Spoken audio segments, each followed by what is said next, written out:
નવા વિડીયોમાં આપણે જોઈએ કે સિદ્ધપુર ચોકડીએ પાણી ભરણું છે.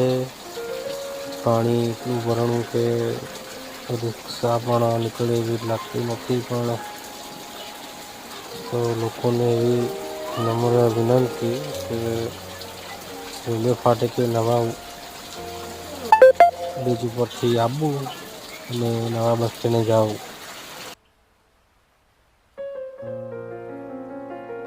ગરનાળે પાણી છે, કોઈએ નીકળવું નહીં.